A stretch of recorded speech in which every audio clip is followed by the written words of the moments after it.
মৈৰাবাৰীত পুনৰ মাৰপিটৰ ঘটনাত বৃদ্ধাক কাটিলে কাণ।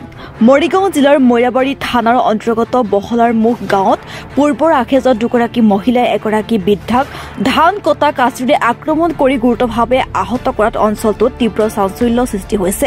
মৰ্জিনা আৰু নাৰ্চিমা নামৰ দুগৰাকী মহিলাই একেখন গাঁৱৰ আব্দুল জব্বাৰ নামৰ বৃদ্ধাগৰাকীক ৰাস্তাত অকলে পাই ধান কটা কাঁচিৰে উপৰ্যুপাৰি আক্ৰমণ কৰাত বৃদ্ধাগৰাকীৰ কাণত গুৰুতৰভাৱে আঘাত পোৱাৰ লগতে শৰীৰৰ বিভিন্ন অংগত আঘাত পায়। ইফালে বৃদ্ধাগৰাকীক মৈৰাবাৰী চিকিৎসালয়ত চিকিৎসা প্ৰদান কৰি আছে।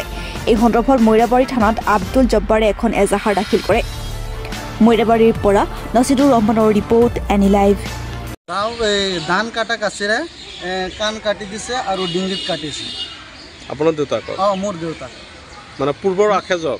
পূৰ্বৰ আখেজত আজি অকলে পাইছিলে? অকলে পাইছিলে। সেইকাৰণতে মোৰ দেউতা মানে ধান কাটা কাঁচিৰে কাণ কাটিছে আৰু ডিঙিত কাটিছে। তেতিয়া কি আপোনাৰ দেউতা অকলে আছিলে? অকলে আছিলে। ছোৱালী দুজনী আছিলে? ছোৱালী দুজনী আছিলে। নাম কি কি আছিলে? নাচিমা আৰু মৰ্জিনা। এতিয়া কি মৈৰাবাৰী থানাত কি এজাহাৰ কৰিছে? কৰা নাই। এজাহাৰ হৈছে?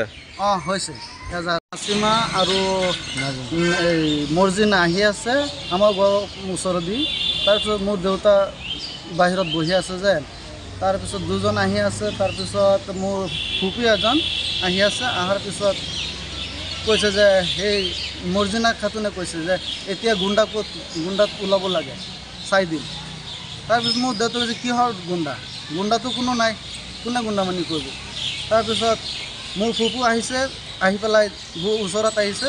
তেতিয়াই মানে মাৰপিট লাগিছে। মোৰ দেউতা কৈছে যা তহঁতে কিয় কাজিয়া লাগি আছে।